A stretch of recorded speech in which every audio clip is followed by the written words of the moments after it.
Everybody, this is the second episode of the Philly Free campaign over from NGP. We have our special guest here today, Marilynn Winn. I'm so happy to have her here and join us. I'm your host for today, Jonathan Gonzalez from the digital marketing team. And I'm so happy to discuss today's episode. It's going to be focused around mental health and what that looks like within the system when folks are incarcerated, and what it's like, for people coming out, how they can handle it, how the resources available, lots of good stuff, and we have Miss Marilynn to help guide us through all that. I am so happy and excited to have you here today. We were talking right before the show kicked off, and I gotta say, wow, some good stuff. Why don't you go ahead and introduce yourself to everybody out there right now? Tell them a little bit about what is it that you do. Okay. And yeah, we'll go from there. So first of all, my name is Marilynn Winn. I'm formerly incarcerated. And I'm the former executive director of Women on the Rise. My new title now is founder and senior fellow. And Women on the Rise is an organization, a grassroots organization that is led by formerly incarcerated women of color. And our primary goal is to reduce the prison population of women of color going to prisons and institutions in the state of Georgia. We change policy. We do direct services. Pandemic taught us how to work in a new way and implemented other programs into our program that we had no idea that we would be doing. So we do house people coming out of jails, prisons, jails, and we connect them to resources that we know that are essential to them being full and whole again. And, we just work to educate each other. We work to heal each other. We do what it takes that we know from experience, because like I said, we all formerly incarcerated, and all our work is from experience that we do, and we have been successful. As you see, we have an organization and we work and we do all those things that society say model citizens should do. That's right. Okay. Making a positive impact every day. I love it. Absolutely love it. I'm going to kick us off with some questions here. Okay. I have questions on my phone. I got them down in my notes. So I wanted to start off talking about generally what it's like for the typical citizen, returning, after they've been incarcerated. What is life like? Can you walk us through that process? Yeah, it's hard. I mean, it's basically when it looks like society say go to jail, but in reality there's no rehabilitation there for us. When we come home, basically every door that is that we try to get into: employment, housing, health, mental health. Those things, we have to fight for those things, and they actually is a human right to have those things. But sometimes for me, I have to say, I went into the system 7 times. I went to prison 7 times, and all I needed was a job. And by me being a formerly incarcerated black woman at the age of 18, I found myself in prison. I just knew that when I come out, I was never going back. I'm going to come home. I'm going to get me a job like my girlfriends with the post office, the city, Atlanta housing. That didn't happen for me. And it don't happen for a lot of women that come out of the system. First of all, there were, up until the last maybe 10 years, there was no programs for us. There was nothing out here to support. If we didn't have family support, we didn't have any support. And family support don't last forever, because family, they taking care of you. So that's an extra mouth, that's extra lights, gas, whatever may be in the household. So they expect for you to get out and work as well and contribute something, or get out and get on your own, which is very hard to do on your own. Yeah, I can only imagine. Like we spoke about previously, I have cousins myself who have been in and out of prison, and if not for us, family, them being able to rely on us, I don't know what that process would look like with them coming out. Let's move on to our next question. So is there so you're coming out, and we just talked about how if you don't really have family support, it's really hard, it's really difficult, right? So let's dive into that. Psychologically speaking, how does that affect people who are just coming out? That affects them tremendously. First of all, it gives them walks on their self-esteem. Shame and guilt already have them in a grip. And then when you're coming out and you're trying to get a job, like again for myself, I had 18 jobs. I had to lie to get those jobs. And I was terminated from every one. But several of those jobs, I had lied. I mean, I had told the truth about, and I never got a response. But when I told a lie, I ended up getting a job. One of those jobs I kept over a year until they wanted to give me a promotion. And then they'll do a background check. And then I was terminated. Some would do a background check immediately. You might work 2 or 3 days. Some jobs I kept 2 years. It depends on the employer when they do these background checks. And what this does is make you feel like you're not worthy of. You're dehumanized. You can't get anywhere to live. And I learned in this work that I do now today, I have friends, associates, and people that I've met during this journey that have only committed one crime in their life, and that was as a teenager. And they're up in their 60s and 70s today and cannot rent anything because of something they did as a kid. And so it's almost like you got a life sentence, whether they say you do the time, you do the crime, you serve the time. We serve the time, but we come home, we still serving the time because now we can't get certain things, essential things that we need to become self-sustainable and be on our own. Right. I can only imagine how tough that is. There's so many pressures from around society and, growing up are already in place, and then to go through something like that and you come out and you're just trying to do everything right. Yeah. And then to have it. Then you got this stigma that you're a bad person. Everybody feels you go to jail. That's not the case at all. No, that's not the case at all. It's just like with AC/DC. There's this 471,000 square feet building down there, 13 or 14 stories high that we're working on. And that jail holds people that have violated a city ordinance. They really hadn't even committed what we call misdemeanors. It's traffic violations, lifestyle crimes with people that are homeless, people that have mental issues, as you just said, that are not being addressed. And sometimes, and it's sad to say, and sometimes that's the only way a person can get the service that they need. And it's sad that you have to go there for them to take you to Grady because you're acting up because you need medicine, because you can't get this service on your own. Right. And so those are some of the things that, that are already in place that, we are now managing to get past them. But in the past, those was things that we just couldn't do, and especially being black. Certain things they say, you can't say this, you can't do this, you can't do that. I mean, damn. Right. What you want us to do? Right, exactly. Keep going to prison, but then you say, oh, we were repeat offenders. They bad. They do this, they do that. So, yeah.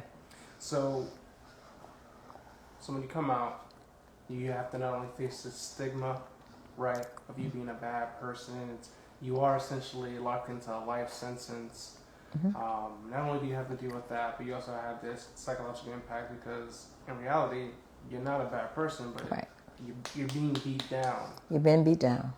And some people never recover from that beat down. Exactly. Some people are not as strong as others. Right. And that beat down, you just left prison, you thinking something different gonna happen, but we come back to the same thing, to broken window policing. A society that do not open a door to support a person that's been behind bars or been in a cage. All of those things that we face when we come out. And like I said, I was in and out the system for 41 years. Before I realized that shame and guilt had me. I was ashamed to say I've been arrested. I was ashamed because of, I'm going to think for Jonathan, I'm going to think I'm a bad person. I can't tell Jonathan because his mother or whatever may be. We have to, we feel like we have to keep it inside and deal with it the best way we can. And then, again, we don't have money for therapists. And we just don't have it. And society are not opening doors. They are beginning to open doors. because of organizations like New Georgia Project, which educate folks on voting and getting them registered and out to vote. Women on the Rise that are strictly helping formerly incarcerated black women to get jobs, to get housing, to get those things they need.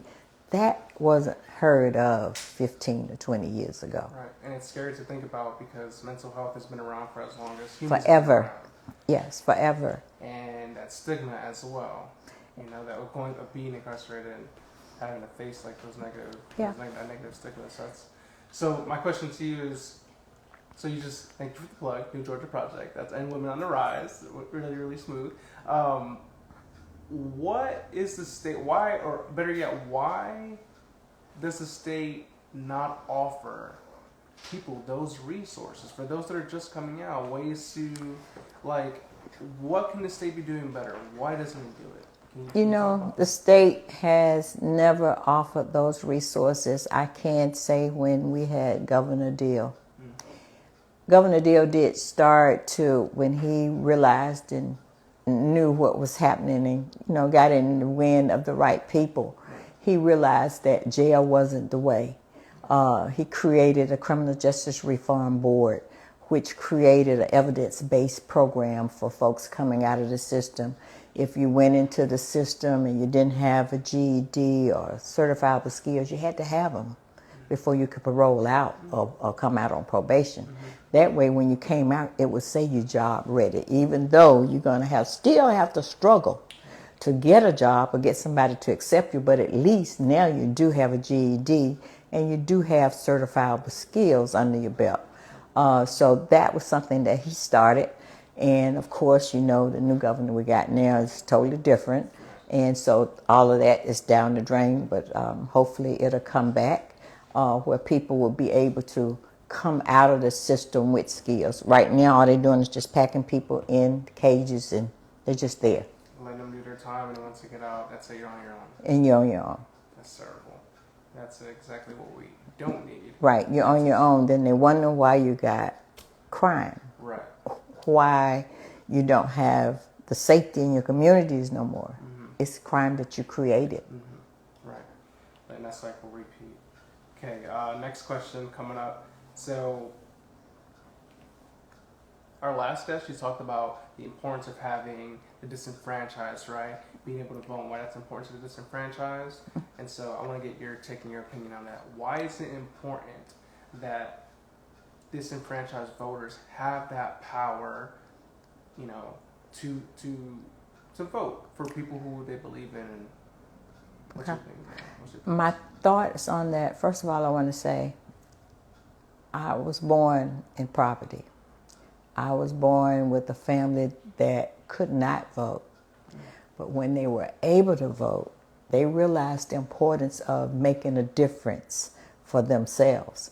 So I'm saying that to say, when we want to change the system, we have to be able to vote to change the people that makes the rules, that makes the laws. It's, you know, a lot of times when we get out, and they don't tell us when you get out that, oh, well, you can vote once you get through with all your state obligations. But there are some state obligations that you can have and you can still vote. But they don't tell you that. So we are led to believe that you can't vote because you have a felony. But I feel that, and I know that from experience, that to be able to change a system that has held us hostage, we need to vote. It's essential. It's important that you vote. I heard people say, well, I don't make a difference. Your one vote can make a big difference. Definitely. So folks need to vote. I mean, if you don't vote, don't complain. Right. Right. Definitely. You got to vote to make a difference. It's been such a, you know, especially for us, for people of color, it's been such a long road to get here to be able to vote. Yes. So at every opportunity, we definitely should be taking advantage of that, especially not only for ourselves, but for our ancestors, our family, for those of us who are disenfranchised. We have to make sure that we carry it. Yep. Right, and for those that have not even haven't been born yet, we need to be able to carry that legacy, to be able to move what, we say we want this, we want that. And if we are organizers, we're advocates, and all of those things, then we know how to move things. Absolutely. We have to vote to move things. Absolutely. And when you get up in folks' constituencies, then you can move some things. That's right. Alrighty, so let's see here. So next question coming up. So I want to know, you gave a little bit of, your background. I want to know how exactly in detail, how did you get into this type of work? Well, like I said, I'm formerly incarcerated, Right. and I found myself in prison at 18, and I've served 7 prison sentences. Mm-hmm. And when I came out of prison at 19, almost 20, I just thought I was going to get a job. That didn't happen for me. My life went into a downward spiral until I became, on and off career criminal. When I could work, I worked. When I was terminated, I shoplifted. And I got into this work because 41 of my years has been in and out of the system. I'm an only child, and my mother was the only person that I had out here. I have 2 kids, but my mother was my primary person that at this time, and I just said, if I don't make some type of change, some type of difference, I'm going to die in penitentiary just because I need a job. So actually I started to walk and ask people about the box on applications. When I realized there's a box on there, how do you get past that box? Right. And I ran into a young lady. I asked people about it. Nobody knew what I was talking about. And then people say I was crazy. That's not going to happen. You ain't going to be able to do that. And here you are now. And here I am now. Here you are. Yeah. You're not going to be able to do that. I was told a lot of different things, but I knew that I couldn't stop, as I would die in penitentiary, and that's not what I wanted. But anyway, I was able to run into a couple of people that knew in another state that a box had been banned. I didn't know it was called ban the box. I didn't know nothing. I just knew I needed to be able to do something that, at this time, it was me. Right. I wasn't thinking about all the folks behind me that was going through what I was going through, but I knew that I needed to make a difference in order for me to stay free and live out here and be able to get a job. And it was just at this moment that I felt like it was that time that even though people telling me people wasn't going to listen, that I don't know, I just had a feeling that I could do better than what I was doing. And I did end up getting in trouble again, and that trouble, having a dialogue with the judge at that time, helped me elevate what I had in my heart.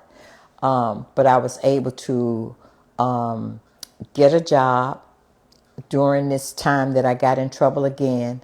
That time, when I spoke up in court, was able to put me in a place where I could get a job and say I'm formerly incarcerated and didn't have to worry about being terminated. Of course, it did not take care of me. It was 8 hours a week. 8 hours a week, $7.35 an hour. So it didn't even really pay the transportation back and forth because I was riding MARTA. Right. But I made the best of it. And end up being on the board of the company that gave me that first job. But so that was the thing that got me into this. When I started looking for myself, I realized there's so many other people just like me. So why all these people ain't got no job? Now I see why they don't have a job, because I was one of the ones, like my family, I hear it in my family, you ain't gonna get a job in a pie factory. You don't want to do this. You don't want to do it. It's not that we don't want to do it. Society has put up a block that we couldn't do it. But today I'm happy to say there's many jobs available for people that have backgrounds. But that's what got me into it. Not wanting to die in prison, wanting to make a difference, wanting to make a change. And I've always been that person that when people say you can't do, you're going to do it. I'm going to do it. Yeah. I love it. Absolutely love it. I think it's really important that you said that, because there's a lot of people out there, who, are going through similar situations, who I know for sure, they probably feel down on themselves. Yeah. But where there's a will, there's a way. There's a way. You made that way. And you just have to keep at it. But now today is organizations that they can volunteer with, that they can join, that they can do things with, that will kind of like guide them, a roadmap for them. Like I said, like we at Women on the Rise, we place people on jobs now. We do housing.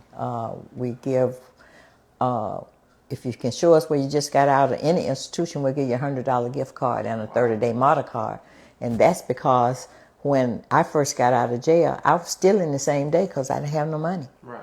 So when the person gets out, all they got to do is let us know you just got out. We're going to give you some money, and we're going to give you a 30-day model card. All the things you wish you had when that happened, now you're able to provide that. Now I'm able to provide. Other people. Yes.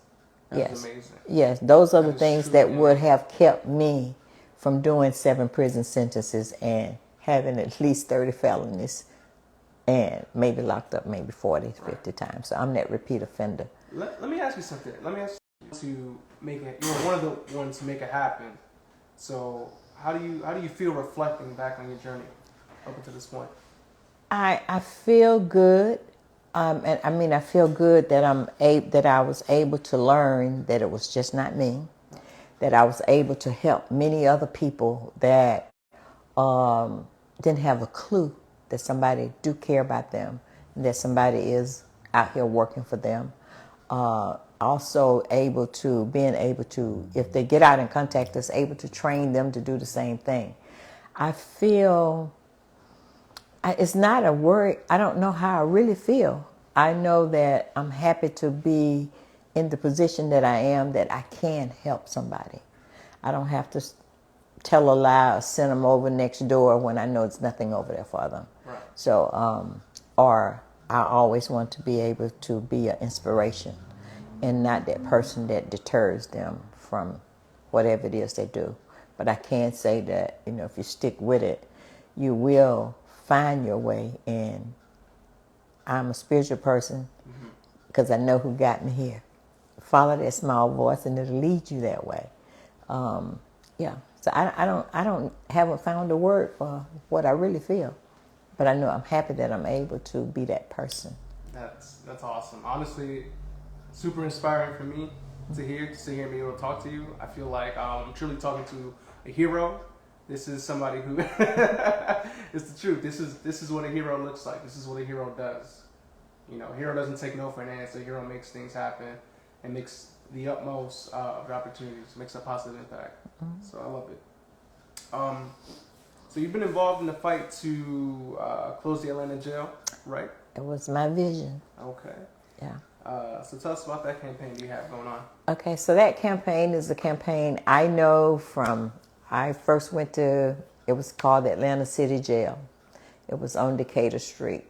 I first went there. And what I realized is just going to jail for anything, or whether it's a traffic violation or lifestyle crime or even a mistake, you have got yourself a life sentence that you got to fight for. And I realized that folks was losing jobs, folks was losing, I just did an inventory, went backwards in my life to see where I could have been, what it should have been, and all the stuff, a lot of things that I was tried for, shouldn't have been tried for, in the wrong place at the wrong time, copping out for this because I want to go home. Even though I didn't do it, I want to go home. Right. So yeah, I did it, take probation and move on. And so I'm realizing that that's just not me either. That's a lot of other people. And fortunately, I didn't lose my kids. I did have a place to come home to. I didn't have a place to lose because my mother or my husband or somebody I was staying with, it was their place. But what I realized is going to city jail, the first step is going to the jail. The second step is being mugshot and creating this record, which now is a barrier for folks that some jobs don't allow you to be arrested. Some people lose jobs because now I'm in there for a traffic violation, but I can't pay the fine. So if I can't pay the fine, then they're going to give me 30 days. I can't not not pay rent for 30 days. Right. I cannot be off my job. So now I'm losing my job. I'm losing my house. And if I don't have nobody to get my kids, they got kids, I'm going to lose them to defects. So I said, you know what? And then the people that are in there are me, are my color, because they set up roadblocks in low-income neighborhoods, not out in Buckhead, Right. nor in South Fulton County, Right. but in neighborhoods where people are already in poverty. So they can't pay the fine, so they're sitting in jail. And I just think that that shouldn't be. What that should be is demolished, repurposed into something like a Center for Wellness, Equity, and Freedom, or affordable housing for everyone, and be able with direct services. There should not be a jail to house folks that for traffic violation, for a violation of city ordinance. There shouldn't just be a jail for that, because you're creating crime. Now a person got a record, they can't work, so now even the candy lady is committing a crime because she don't have license to sell candy. But she's been arrested here, and now she can't get a job. And that's ridiculous, because it's just like this ugly cycle just keeps on repeating. And it does. So that's what we call broken window policing. I mean, and it seems like the city of Atlanta just can't see that. They've been doing it for years and years and years and years, and it's not working. Right. But the people that are like me, like the staff at Women on the Rise, some people at New Georgia Project, Southern Center for Human Rights, where people are being hired with backgrounds, they keep their jobs. They do great jobs. That's true. And that's what people should do. What is the root cause of the crime? That's true. When you find the root cause of the crime, then you can create public safety. That's right. That's right. I love that. Getting to the root of the issue is definitely a huge... Got to find the root cause. Yes, exactly. It's a huge proponent to it all. So let's talk about the process of people getting their power back to vote, right? So walk me through. I just got out of incarceration. An organization like NGP or Women on the Rise. There's housing, there's job opportunities, there's resources there for me, right? When it comes to voting, how would I go about trying to get my voting power back? I got my voting when I realized that I could vote. I went and applied. I registered. I got a letter saying you can't register because you're still on probation. So I was on probation. So I kept watching it, and once I was off probation, I went back. They still told me the same thing because the records hadn't been updated. And they told me that for about a year. It got to be, I'm not going to call her name, but I got to know the lady and she got to know me. Because I called so much about this. Okay, so I'm off this, so what I need to do now? And she walked me through going in, and if that happens to a person, they need to go to Superior Court clerk, get their final disposition, and take it to the voting office. If you are through any state, county, state obligations, make sure you got that paperwork. Take it to the voting office. Don't let them tell you that you cannot vote. Take it to the voting office. You got to be able to show proof that you're off, because they don't update the records. Okay.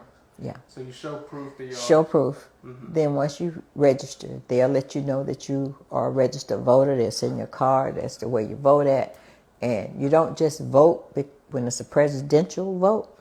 Your local elected officials are the ones that you need to vote for. Okay, let's say that again.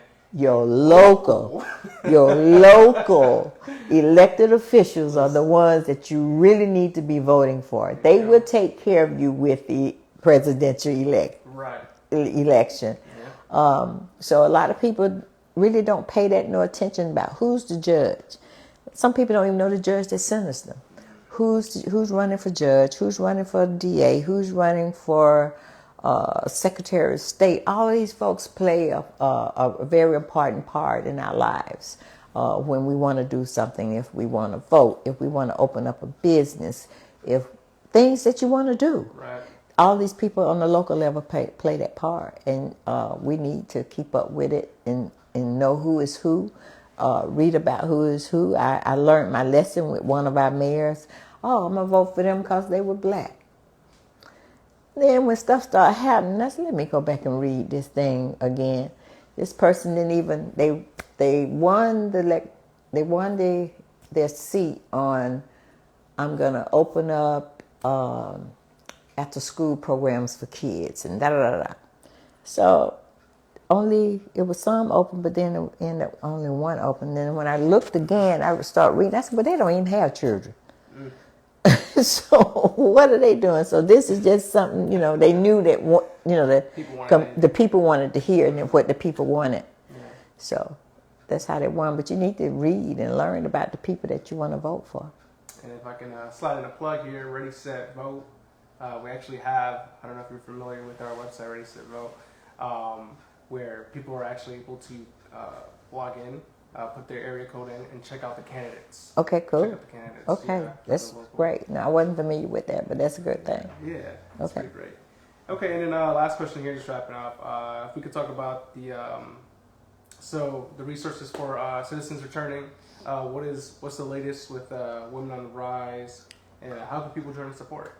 Okay, so Women on the Rise, you can join and support Women on the Rise. You can go to www.womenontherisega.org, our Twitter, our Facebook, our Instagram, all of those social media outlets, and you can go to our website and actually join Women on the Rise. Or if you're just getting out of any institution, you can fill out a form on the website, and one of the organizers will reach out to you and connect with you. And in this, homeless, whatever there is that a person may need, we may be able to assist in some type of way. That's all. And this is throughout the state of Georgia? This is throughout the city of Atlanta. City of Atlanta? Yeah. It's the city of Atlanta and some of the surrounding counties like DeKalb and Clayton and stuff like that. Okay. We not that broad yet to be at the state of Georgia. Yeah, but I'm pretty sure. Yeah. Let's see. Yeah. So there you go, folks. This is we're gonna wrap up episode 2 of our Fully Free campaign with Miss Marilynn Winn, Thank you. one of my new favorite heroes for sure. It's been awesome talking to you. Thank you. A lot of insight. I mean, the conversation beforehand was good. This conversation was great. I'm really fanning out right now. I really am. All right. So I appreciate it. That's Thank you good. so much. And All right. we'll see y'all later. Thanks for joining us. Good night. All right. Good night.